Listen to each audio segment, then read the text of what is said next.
Lorsque Dieu révéla à Abraham qu'il allait juger Sodome et Gomorrhe, Genèse 18, 16, 33, à cause de la méchanceté de ses habitants, Abraham se tint devant Dieu. Il commença alors à prier pour Sodome. Il n'a pas ouvert sa bouche pour dire « Oh, Dieu ait pitié de Sodome ». Il n'a pas imploré Dieu avec ferveur en disant « Oh, ne permets pas que Sodome soit détruite ». Abraham demeurait ferme sur une base divine, à savoir que Dieu est un Dieu juste.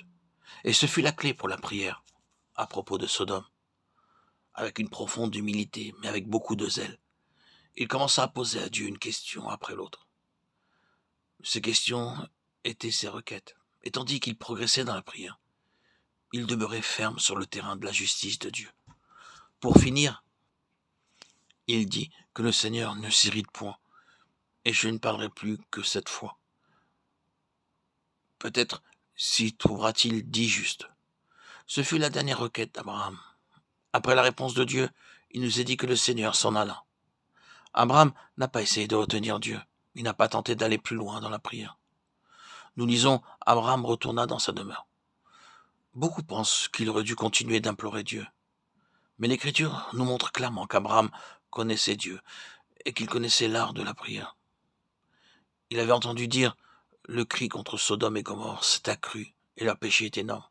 Le bruit est venu jusqu'à moi. » S'il n'y avait pas plus de 10 justes dans une si grande ville, quelle sorte de cité était-elle? Hébreux 1,9 déclare que le Seigneur aime la justice et qu'il hait l'iniquité. Il ne peut ignorer le péché et s'abstenir de le juger. La destruction de Sodome et de Gomorrhe fut la terrible conséquence de leur péché. Elle était la manifestation de la justice de Dieu. Quand il a renversé ces cités, il ne fit preuve d'aucune injustice à l'égard d'une seule personne qui aurait été juste. Et s'il a délivré le juste Lot, profondément attristé de la conduite de ces hommes, sans frein dans leur dissolution, 2 Pierre 2,7. La prière d'Abraham avait été exaucée. Il n'y a pas d'injustice en Dieu. Il ne consume pas le juste avec le pécheur. Nous l'adorons et nous le louons pour sa justice. 3000 hommes environ se mirent en marche, mais ils prirent la fuite devant les gens d'Aï. Les gens d'Aï leur tuèrent environ 36 hommes. Ils les poursuivirent depuis la porte jusqu'à Shevarim et les battirent à la descente. Le peuple fut consterné, prédit et perdit courage. Livre de Josué, chapitre 7, 4, 5. Lorsque les enfants d'Israël ont attaqué la cité d'Aï, comment se fait-il qu'après le triomphe qu'ils connurent lors de la prise de Jéricho, les enfants d'Israël aient pu subir une telle défaite?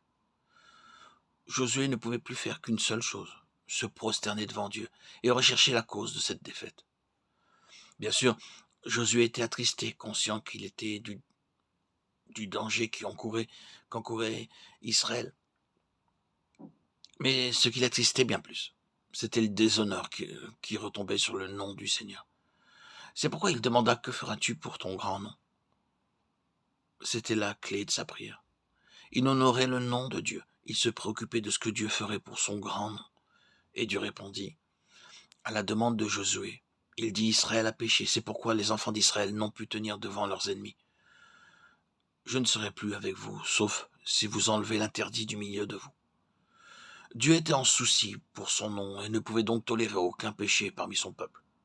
Il avait entendu la prière de Josué et lui donna des instructions pour découvrir et rejeter le péché qui avait causé tout ce trouble. Quand Josué commença à percevoir la raison de la défaite d'Israël, il se leva de bon matin pour résoudre cette affaire.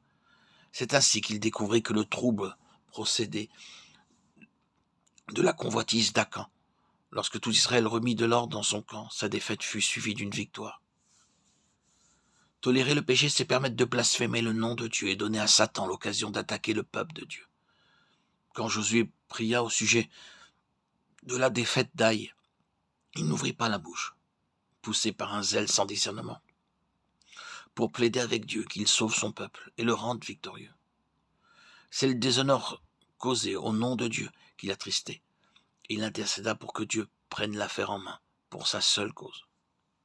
Sa prière touchait le cœur même de la situation et nécessite une réponse de Dieu.